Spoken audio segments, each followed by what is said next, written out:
Get in quickly so we can go ahead and get started. I know I'm just a little late, about 15, 16 minutes late to do this, but that's okay because I've been working. I've been creating a what you call a publishing calendar for you guys so that I won't just be on here all willy-nilly and crazy. I want y'all to see this because this is real work now.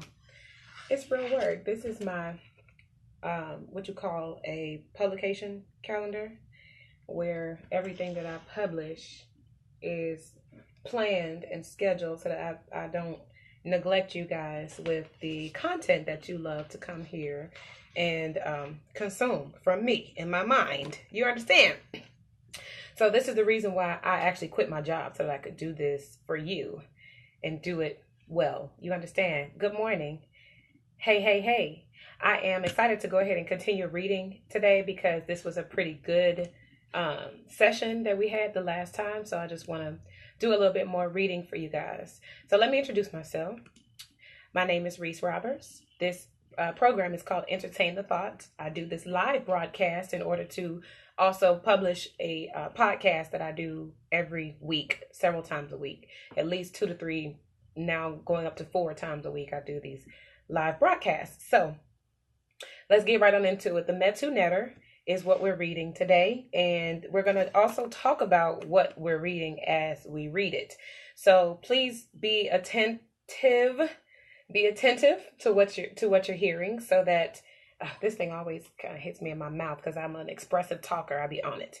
So go ahead and be attentive so that we can talk about the things that we're reading. Something is very interesting in the topic coming up that I want us to really dig into as far as the origins of our ancestors. I want to talk about what they actually experienced in history to cause us to have this particular reality manifested in our collective consciousness, and why we have come to the place we are today, as far as our social evolution is concerned. So the last time we read from this book, we left off talking about how the migration was taking place in certain areas of the world. So again, let me go ahead and pick up reading.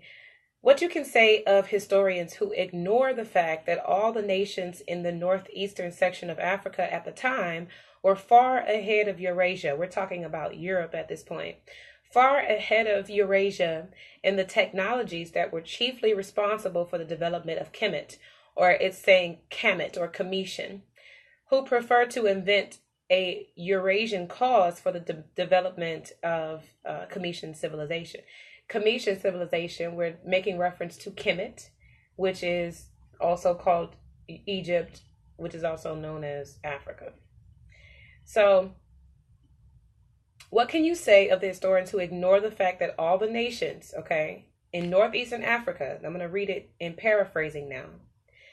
All of the nations in the northeastern section of Africa at the time were far ahead of Eurasia in the technologies that were chiefly responsible for the development of Kemet, and who prefer to invent a Eurasian cause for the development of the Cometian civilization. And what I would say about those historians is that they're responsible for the whitewashing, so to speak, of our history, of our understanding and knowledge of history.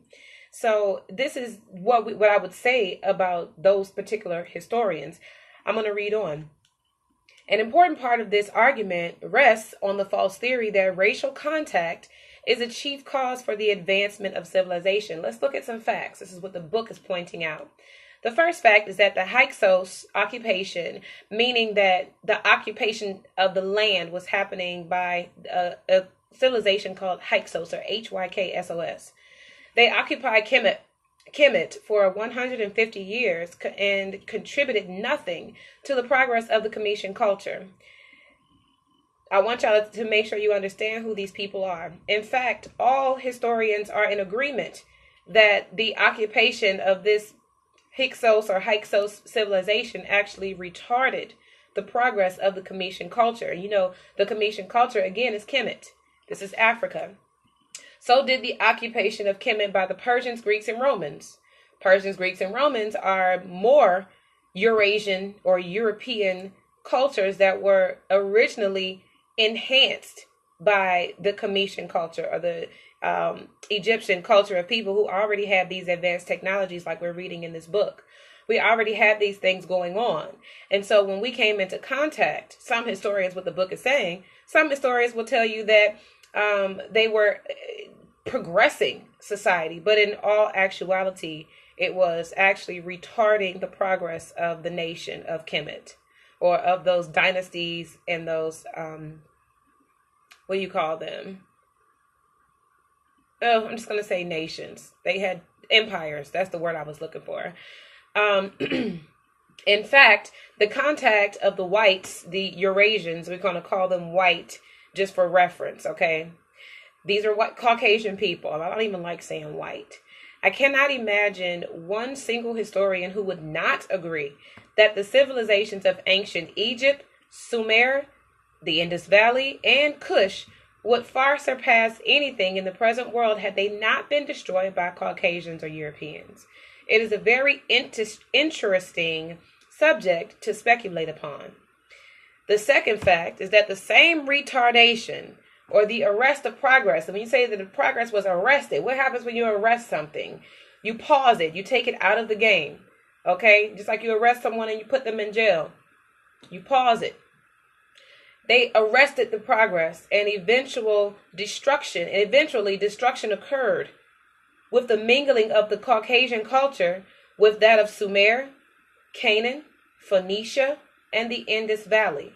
These are all Africans. I wonder why they didn't have Iberia in there as well. I think the Indus Valley and Iberia may be similar, but Iberia is another one of the cultures that were desecrated when they began to mix in with Europeans. Okay, this is talking about what happened. How did this happen? The theory has only held true. This is the third fact. The theory has only held true in the reverse direction, as Western man greatly benefited from his contact with the ancient black civilizations. Now, we already know ancient black civilizations, or any ancient civilization, for it to be classified as ancient, we must know that that was a quote-unquote black or so-called black society. There is no ancient society that has ever existed with Caucasian or European people. There is none. Not one to speak of, in truth. Now, they may tell you that they have ancient cultures, but to me, if your culture doesn't go back more than a couple thousand years, that's not ancient. You're a baby. We go back tens of thousands of years with melanated cultures. And like Tupac said, the deeper the skin, the deeper the roots. The darker the skin, then the deeper the roots. This is what we have to know about our culture. Okay? Reading on, the point of this detailed look at the issue is not merely to prove historians wrong, but to emphasize the real source of civilization. This is what I'm interested in. I want to know where we come from.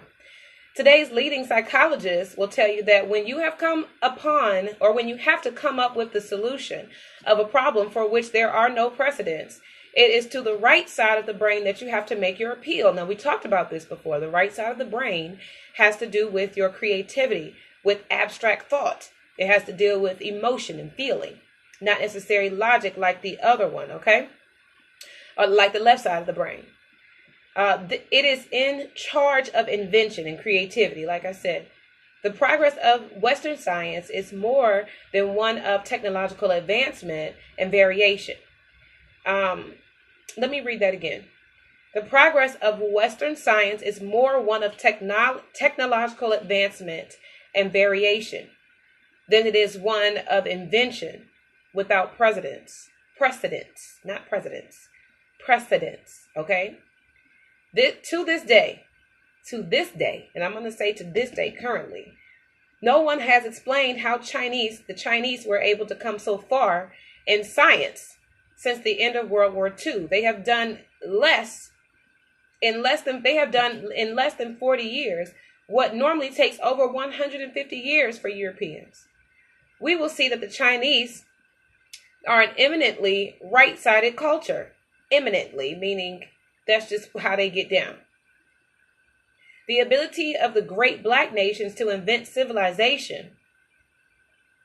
The ability of the great black nations to invent civilization. Did you catch that?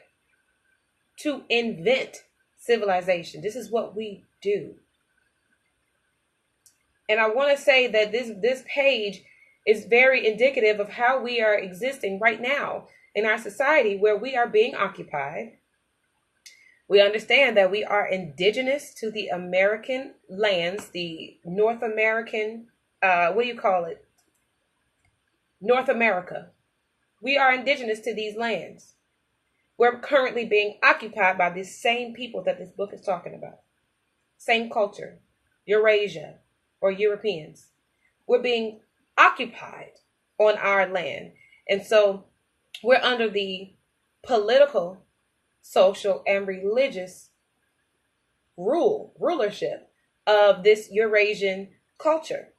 We have to understand that these people don't have the knowledge to do what we do, because we train them up.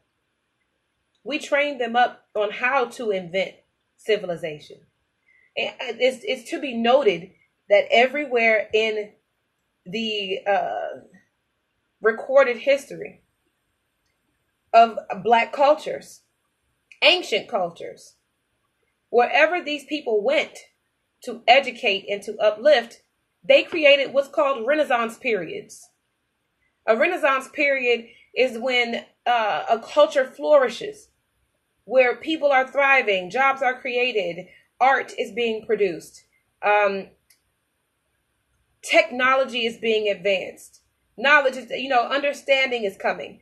If people are flowing in harmony with each other, maybe harmony with the land. This is what's a Renaissance. Theories and different, discussions taking place where things are flourishing. Life is being given. This is what we did. We invented these cultures, these civilizations. Okay? It says the ability of the great Black nations to invent civilization and make such rapid progress must be seen as a result of their advanced techniques for using the right side of the brain. This is extremely important. In fact, Kemet outdistanced Sumer, Canaan, and the Indus Valley and Phoenicia because it adhered closely to a right side methodology of thinking, in which its hieroglyphic system played a pivotal role. The third ruse used by historians, or I feel like they should have said rouse. I don't know if they meant to say that. That's used by historians is an insult to their intelligence. It concerns their play with the word of Ham. In the Old Testament, the races of mankind are classified as descendants of Ham, Shem, and Japheth, the sons of Noah. These are all the sons of Noah. While it is accepted by all that Japheth corresponds to the European and Northern Asiatics, and Shem to the Semites, I don't know how they meant to say this. There is a great deal of, you would have to call it idiotic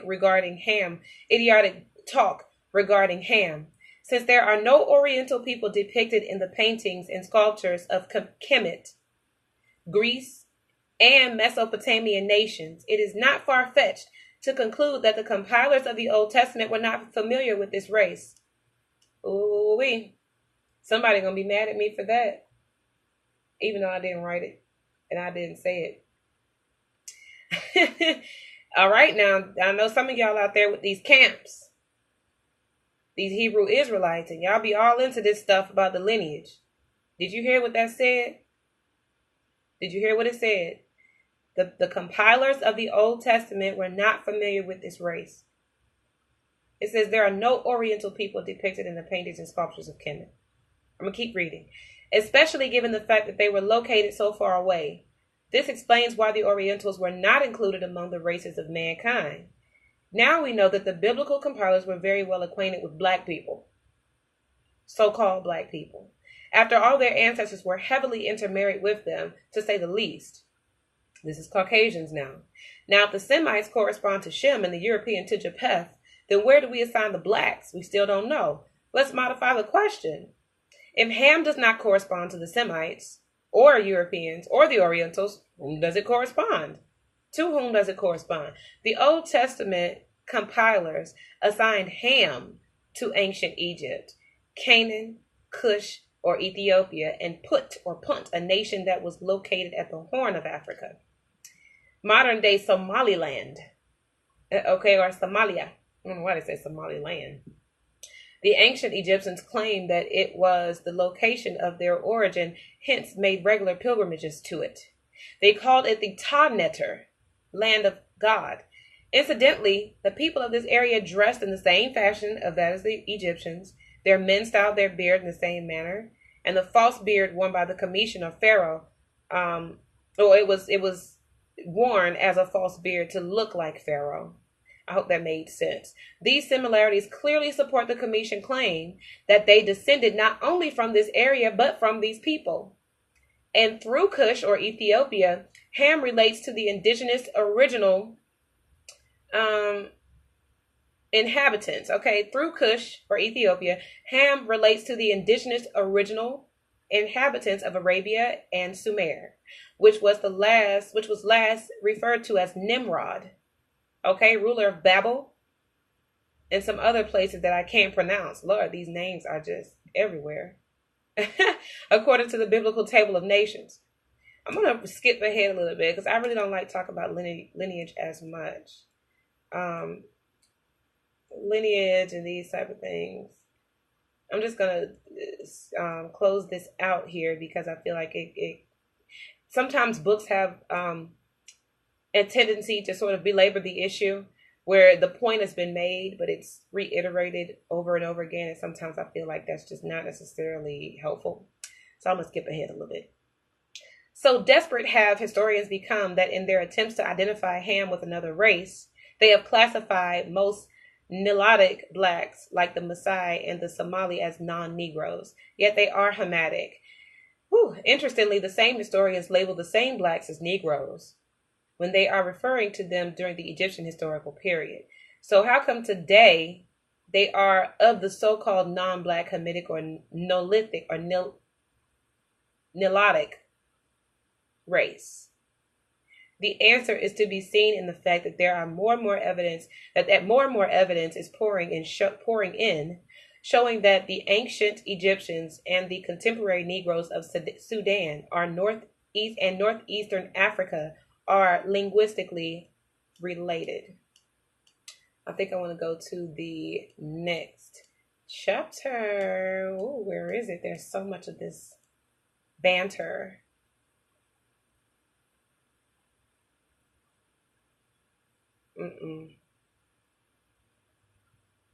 Okay, maybe I'll read this. This seems like it might be interesting, okay? The importance of dealing with the subject of the racial identity of the great black nations who founded civilization in this manner will become more and more evident later in this book. For now, let's realize the following. The contemporary major world cultures, religions, and esoteric teachings are adaptations of the cultures of the black founders of civilization. That is very important to understand. That is very important to understand.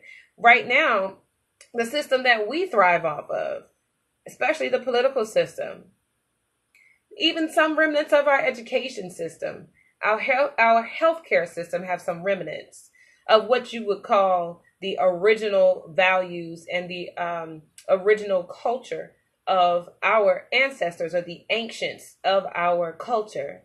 Okay, right now we're dealing with government that was derived from us, but it's not actually being implemented or disseminated in a way that we actually can use or something that actually benefits us.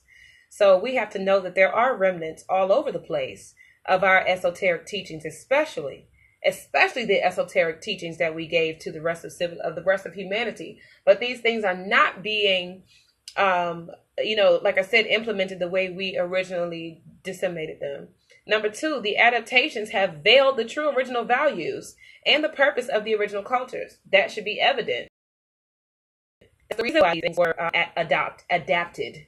Okay, the adaptations, like we talked about in the last session that we had reading this book, it talked about the fact that these Caucasians or Europeans were learning from us with the intent not to change themselves, They did not want to change who they were when reading or learning from us. What they did is they studied their enemies.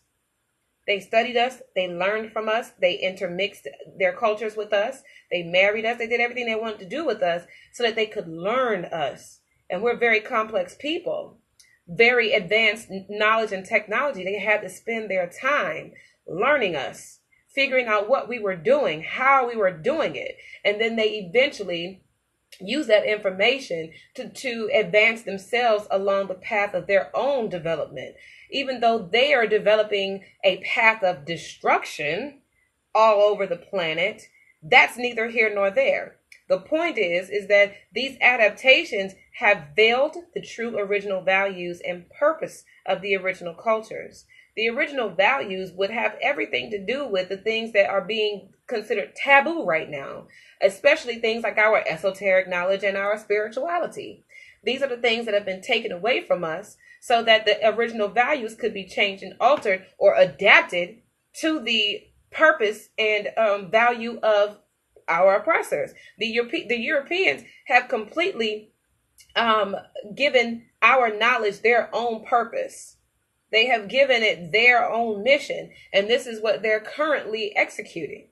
They're currently executing their own missions with our knowledge. Isn't that something?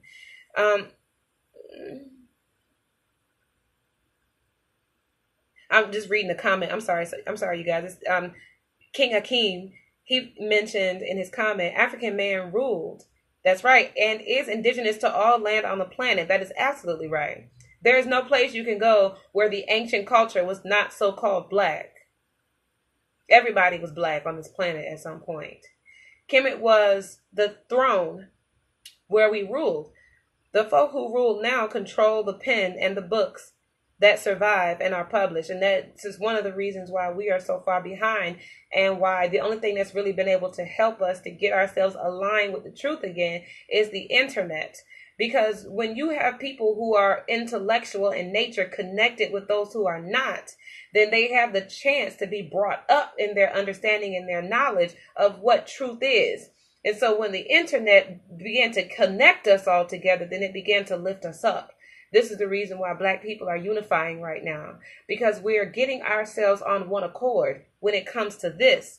The one accord is the same knowledge, the same truth, the same understanding of truth, the same application of truth. This is how we are unifying ourselves.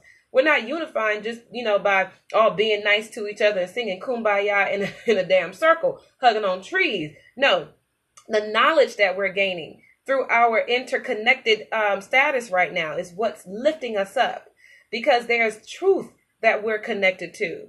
All of us represent and embody truth. Nobody wants to be made a liar. Nobody wants to be made a fool. So when you connect everybody in the spirit of truth, then automatically the spirit of truth begins to reign supreme, because that's exactly what it is. It is supreme.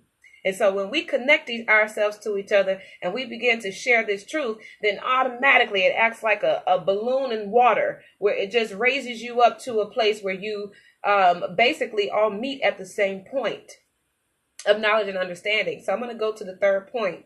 As a result of the veiling of the true elements of civilization, the world, suffering from the cultural domination of the Western nations, or when we say Western nations, I hope we all know that is referring to Caucasians. That's referring to Europeans, Western nations.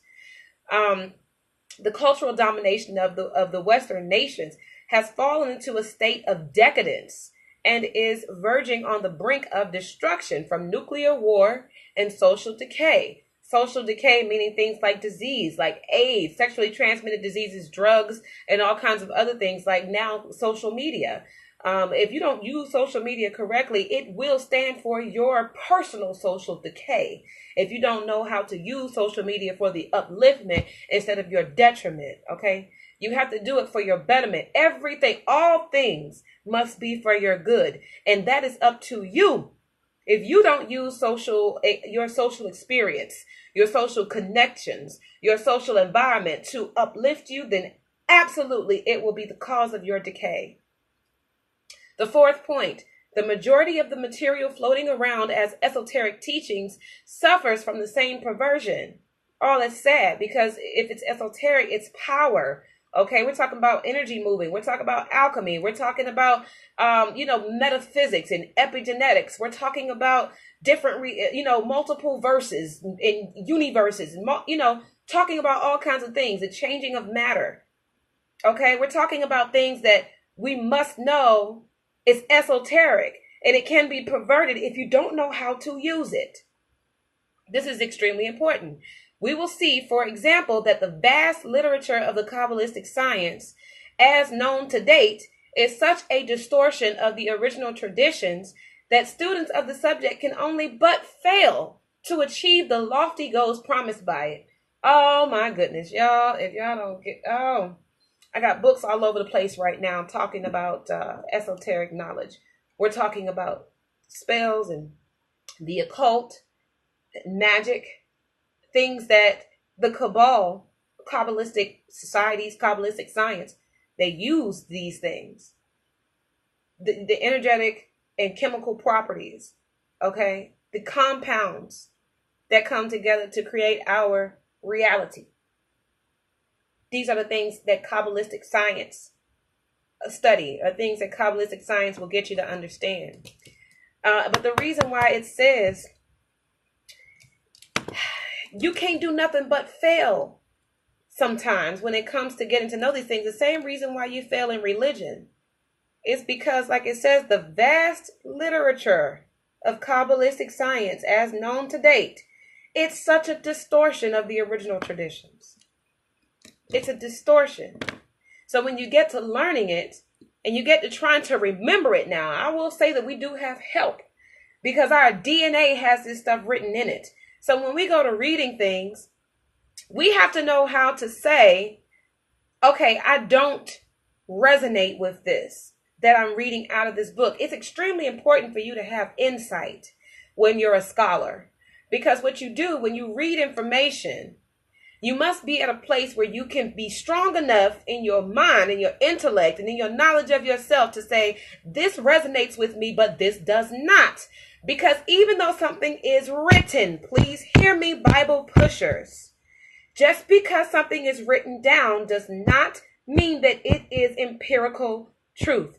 It does not mean that it is universal law. The Bible is laden with things, concepts, commands, and all kinds of instructions that may or may not resonate with everyone. And because it does not apply to, nor does it resonate with everyone, that must mean that it is not empirical truth. And for it not to be empirical truth, then it must be cleaned out. It must be let go of. Do you understand? Anything that does not apply to everyone is something that is not a part of universal law. It is not a part of natural law. And so what we must do is understand that our original traditions only comply to the laws of nature, which are universal in nature. Universal, meaning that they apply to every person, everyone. There are some things in the Bible that will comply with that requirement, but everything in the Bible does not apply to everyone. And so that means it is not applicable as empirical, universal truth or law. Okay? Because our original traditions have been distorted. I'm going to read further. Similarly, a great part of the material passing as the spiritual wisdom of India is in reality the work of the Caucasian conquerors of India, speculating on the Black tradition, which is in the true foundation of Hindu culture. Hear me now. No place on this earth, including India, was ever existing in its ancient time with Caucasians in it.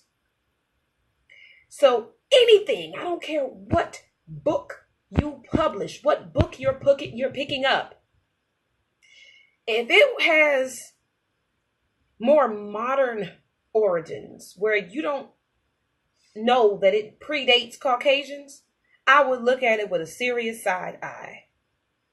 A serious side eye.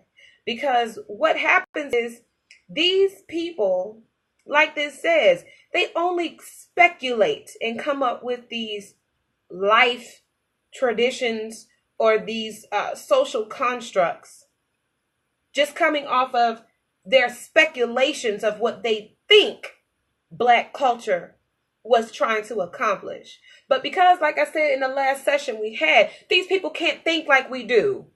We have a blending of both hemispheres of our brain.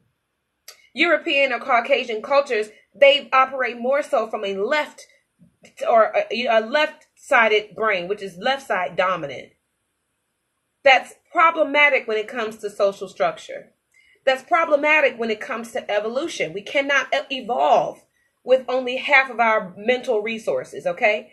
One of the universal laws that we must adhere to, universally, all people on the planet, we must adhere to the universal law of mentality, meaning that whatever is coming out of your mind is what is actually being attracted into your universe by the law of attraction, or into your reality by the law of attraction. That's another universal law. We can't dismiss that. It says, as the esoteric tradition in Europe is based on the above mentioned traditions, it too is in a similar position. This is too important to graze over.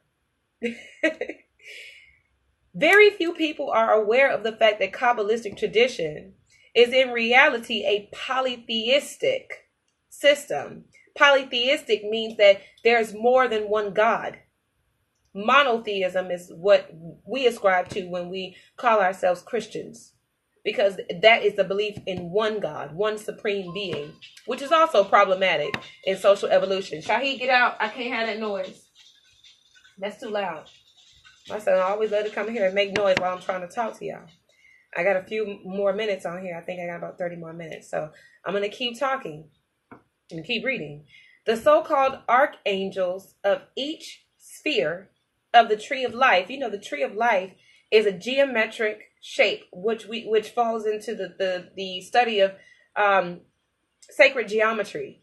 The tree of life has, if I'm not mistaken, 13 points on it, with 13 connecting lines and 13 circles around each point, if I'm not mistaken. The tree of life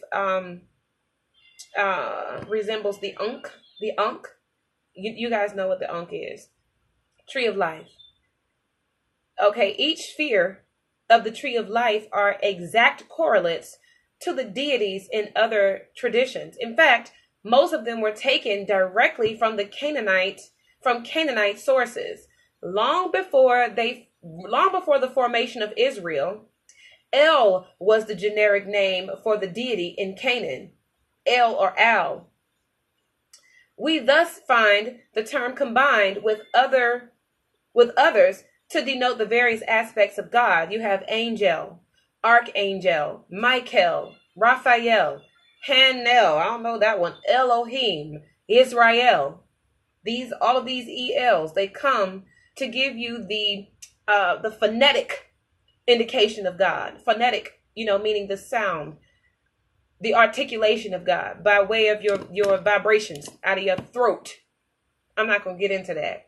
We thus find, in order to have a wisdom tradition, okay, they're talking about esoteric stuff, mystical things that can't be understood with the left brain, only with the right brain.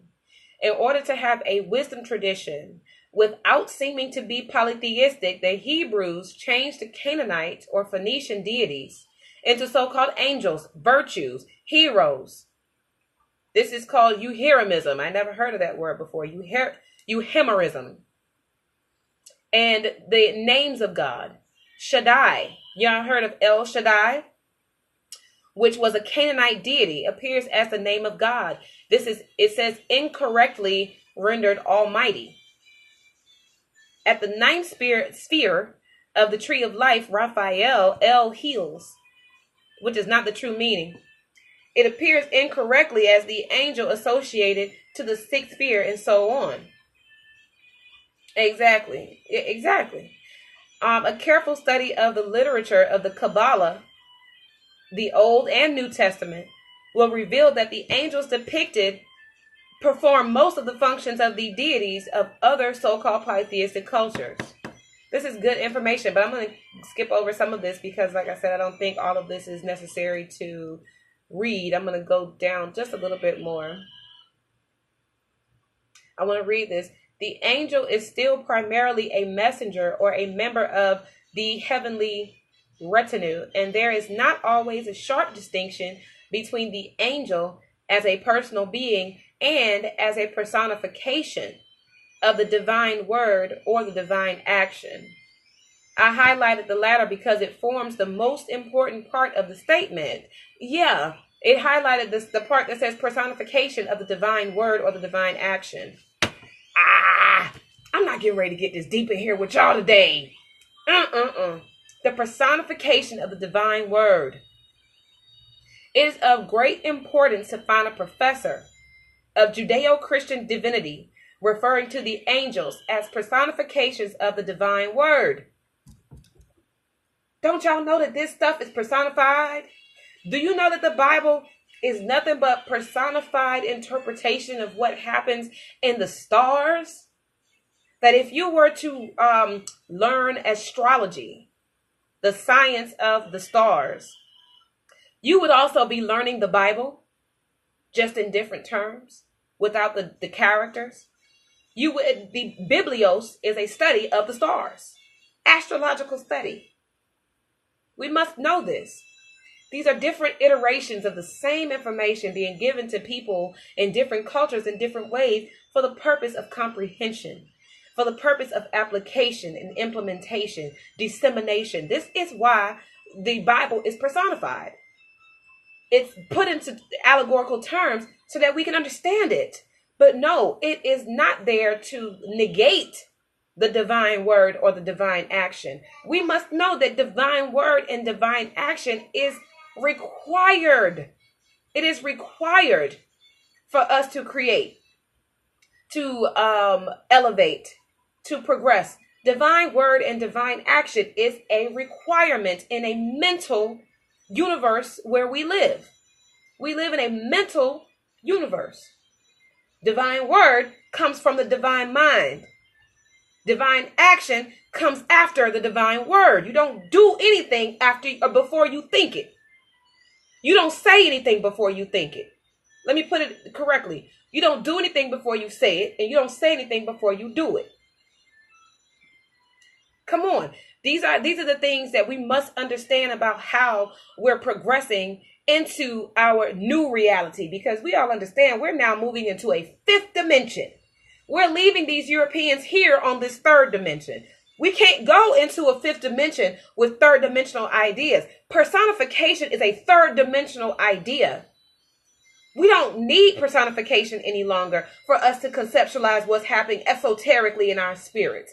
Our DNA is esoteric information. It's an esoteric professor where you can go into your mental environment where this universe really is created and where everything exists. You go into your mind in order to create those realities. You go into your mind to retrieve those thoughts and that information, to tap back into your remembrance of the information that's written into your DNA. You don't have to relearn it. You have to remember it. And I want you to understand the context of the word remember, because think about first what it means to dismember. To dismember means to take apart. It means to separate. But when you remember something, you're undoing that. You're putting it back together. It means that you're now making it cohesive. You're making it one whole piece again. And so when we remember things out of our DNA, we have to understand that what's happening is that our DNA is fragmented. You ever had to defragment your computer?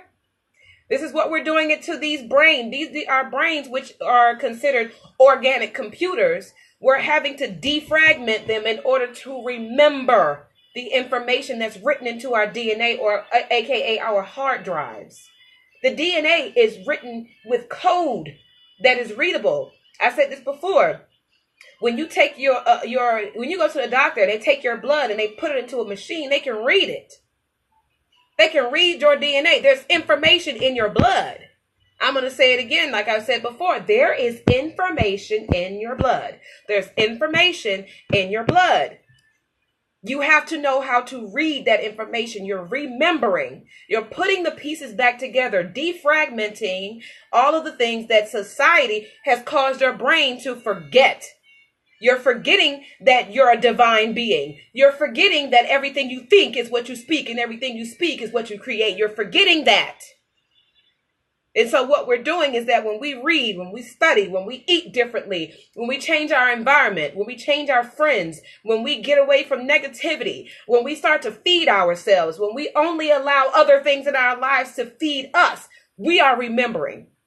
We're putting our DNA, our genetic structure back together in a place where it can function according to its original design. Like I said, the original traditions, untainted, okay? The personification is a tainting. The allegory is a tainting. It's a dumbing down. It's a regression. You don't need the personification. You don't need the allegory. What you need is the remembrance. What you need is the remembrance of how your spirit operates. What you need is the remembrance of what causes you to learn from your introspection. When you go into your thoughts and into your mind and you're saying, well, I don't understand. Let's just say, for example, why is this thing causing me to get stuck in my life? Why have I formed this attachment to this thing that doesn't seem to want to let me go? You have to go into your mind, go all the way back to the root of your thoughts, to your desires, to what it is that is thriving you, motivating you, or pushing you forward, and realize what's also the thing that's holding you back from that. This is called remembering. It's remembering, putting things back together. I'm going to keep reading. Woo, I be sweating when I'm talking to y'all. It is of great importance to find a professor of Judeo-Christian divinity referring to the angels as personifications of the divine word. The divine word is, of course, a reference to the haiku, mantras. Okay, I just said that. Mantras, your positive affirmations, the words of power that are used in other traditions to invoke the angels or the deities. Now, when we talk about angels and deities, we're talking about here empirical truth. Angels, deities, these are things that are pure. Come on now, not personified. An angel is not a ghost flying around your house. An angel is a guide. An angel is information that helps you to make right decisions, that helps you to be more righteous in your walking on your path. This information is just a form, a type of information, which is a guide to you to get back to your own status of divinity.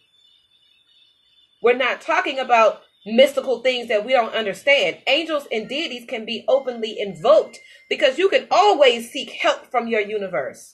You can always invoke help. You can always go to the people around you and say, I need help. You can always come to yourself and say, I need help. You can always find something that's there to pick you up when you need to be reminded of what your power is. This is what an angel does. This is what deities do. Deities are there to give you the understanding. They're there to give you the connection to the source that we call life. This is life that we're talking about. This fact underscores one of the greatest shortcomings of Hebrew Kabbalah. While the Hebrew Kabbalah conceals and downplays the fact that angels are to be invoked to possess the spirit of the meditator, in the African tradition, the angels and deities are openly invoked. They possess the spirit and borrow the bodies of the meditators to heal, to counsel, even to admonish, teach the community, and carry out many other functions. Y'all, that makes me smile. Did you hear what that said about angels? Basically what I just said about angels. Angels are to be invoked to possess the spirit of the meditator. In the African tradition, they borrow the bodies. They possess the spirit and they borrow the body of the meditator to heal you, to counsel you, to admonish. I want to talk about this admonishment for a second. Because if you in your mind, when you are feeling like, okay, I'm not doing this right, I need me some help real quick. Something ain't right. And then you go all the way back into your mind and figure out that you've been tripping. Let's just say me, for example. I'm going to use myself for an example. I sometimes have issues with getting my mind to turn off, to meditate. I have a real bad attachment to my thoughts where I'm constantly overthinking, and it kind of hinders me from being able to achieve peace and like a homeostasis, some kind of harmony. And so I get into these possessions, and I'm not afraid to say that, of the spirit, where I'm in my train of thought. Now, a train of thought is extremely important because the train is what carries you to the origin, to the source. You got to be at a place where you can follow this train. I'm going to start off at the place where I have my problem.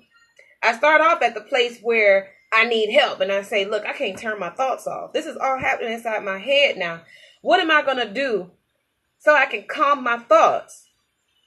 Okay, and then this train revs up its engine, and it says, okay, well, what are you thinking about that's so important that you must think it to the point where you can't give yourself any silence or peace?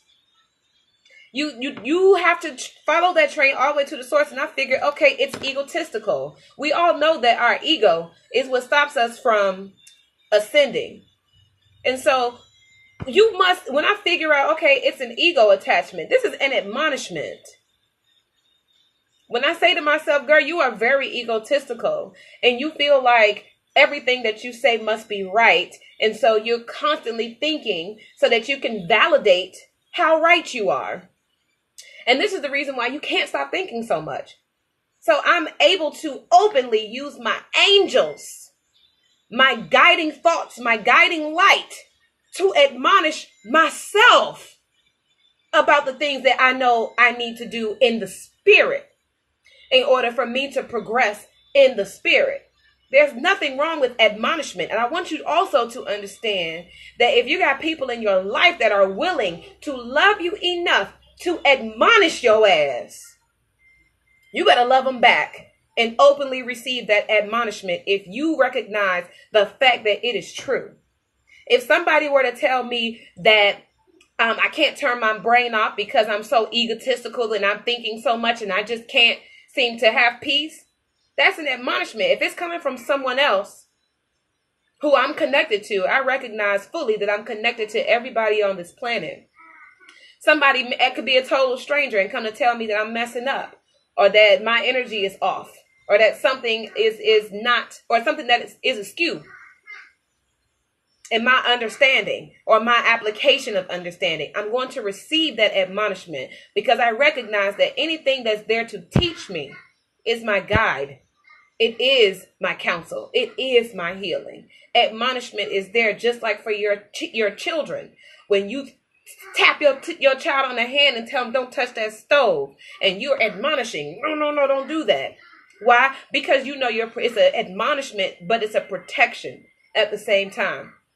And so we have to know that when we are possessed by a spirit of admonishment, that's not a negative thing. And we should not internalize it or conceptualize it as something that is negative. What we must know is that admonishment in the spirit is there for love. It's for nourishment. And if you don't receive that, well, then what you're going to be doing is telling your guardian angel to fuck off because you don't think that they have the right to be admonishing you for whatever reason.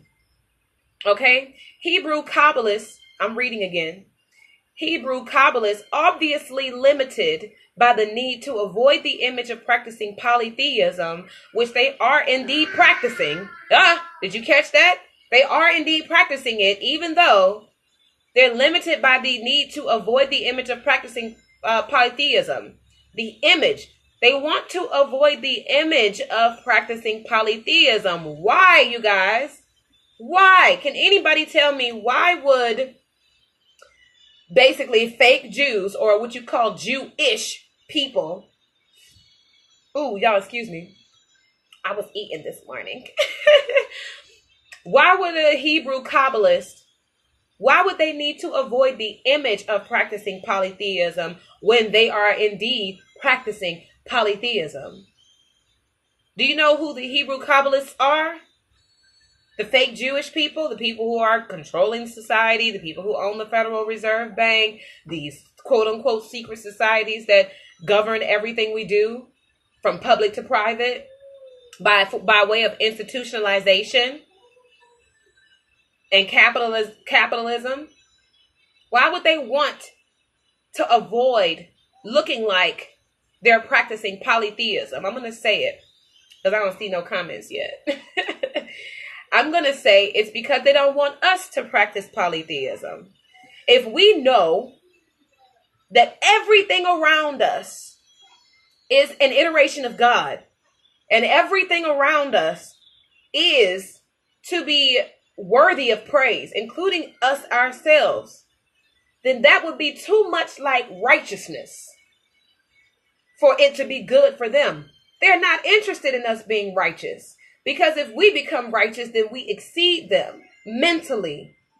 Do you understand? We exceed our enemies mentally when we become righteous, and there's nothing they can do about it. So we have to understand that when we get to a point where we're dropping the taboo around polytheism, meaning the praise of multiple gods, the God of the sun, the God of the rivers and the ocean, the God of fire, the God of thunder, like in the, the Marvel universes and all these other things. When you start understanding that these are universal laws and powers coming to you, you far surpass the understanding of the very simple allegorical and personified nature of the Bible. You far surpass that. They are indeed having thus limited and distorted their understanding of the Kabbalah. I'm going to finish up with this last point. In place of guiding the student of Kabbalah to the mystical experience of the deity or the angel itself, in order to comprehend the spheres and the principles of the tree of life, they engage the student in a host of intellectual speculations regarding the realities of the metaphysical world. This is horrible. It's horrible. They engage the student in a host of intellectual speculations. Who wants to be a part of an intellectual speculation? Do you? I don't. I don't have time for nobody's damn speculations regarding the realities of the metaphysical world. Why would anybody want to be a part of an intellectual speculation regarding reality? Reality is something that is real. Why speculate when you can measure? Why speculate when you can study? Why speculate when you can understand, when you can conceptualize, when you can comprehend? Why speculate? Why speculate when you can know? I don't want no damn speculation, and this is what we have to know. These people are not capable of anything but a speculation of our ancient history. The Cabal and the Tree of Life, that sacred geometry, is something that was written in the walls. Written on our walls. The realities of metaphysical world, of our metaphysical world. This is something that we must understand. And I want to say this real quick, because I agree with you where it says all that creations. It says agree with a lot, but I worship one God only, the God of gods. And it's the I am. And I will say that there is an air of duality in that, because what is seriously real about our metaphysical world is that the multiples are a part of the whole. And so there's no separation there when we think about the duality of our universe. Essentially, what's happening is we are all equal to the sum, okay? All parts make up the whole. All right, if you have 1/8 of a thing, 1 piece or 1/8 of it is its individual unique piece, but connected to the other 7/8 of that thing makes it the whole. It is equal. We have to know this about ourselves. In all truth and reality, we are connected to the source. Inevitably, for eternity connected to the source. There's no separation. If you are worshiping one of the many iterations of God, then you are at the same time worshiping the one God itself. There is no separation. Just like if you were to give yourself the title of a God, the I am, you are connected to the source. If I say that the tip of this pen is its individual piece, the whole thing that goes into this pen, it's an individual piece, but it's still a part of this pen. It's connected. So I'm not going to say that this pen or this little piece of the pen is just different and separate and it's not a part of the whole. It's just a separate functional piece of the whole. Just like everything, every person on this planet, every system that's created on this planet, every natural resource on this planet, it's just another component of the whole. And so it's okay to say, oh, Holy Son, I praise and worship you, because you recognize that the Holy Son is a part of the systematic source that you are connected to. And so if you praise the Son or worship the Son, you're also praising and worshiping yourself. If you go out and give glory and honor to the earth, to the grass, to the trees, to the people around you, to the creations of the people around you, when you go and start to appreciate the things for their connections, then that is when you start to understand there are many gods, but there's only one. There are many parts to the one whole. And so there's no separation. There's no problem. And this is what we're talking about with the distortions coming along with these westernized understandings, because they will have you to believe that there's only one God to praise. There's only one God to praise. There's only one God to praise. But in that, it comes the personification, where you're saying, well, there's only one God that rules over all this stuff. But no, we have to understand there is one source of power that governs all this stuff. There is one source of power that illuminates everything to make it work. It's like sticking a plug into a socket, where you have multiple things that are running off of this one socket. You have multiple devices that are working off of your one internet connection. It's the same thing. They're connected to the source. And so they have the same power, the same capabilities, the same the same abilities. They're enabled with the same power because they're coming from the same source. Okay? So number 5. This is the last one. I'm going to go ahead and wrap up because my hour is over, just about. In order to understand the true message of the Black founders of civilization, we have to identify the original tradition and separate it from the contemporary hybrid cultures. I'm going to nod my head very, very intentionally, because this is the most true thing that any one of us can realize, is that if you don't know anything about the historic Black civilizations, the ancient civilizations, there's no way that you'll be able to remember the things that are dismembered in your DNA or in your genetic makeup. This can only be done by making correspondences, connections, okay, to the cultures of the nations that are the present day survivors of Kemet, Canaan, Sumer, etc., the Indus Valley, the places where we were occupied. These are the contemporary African and Black Indian nations. And Black Indian would be referring to us as the Americans or the indigenous Americans. We are Black Indians. And so when it says that we need to make correspondences to our culture, which means we have to remember our culture. We have to remember our culture. We are the survivors of the occupation. Do y'all realize that? We are the descendants, or our ancestors are the slaves who could not be killed. We survived.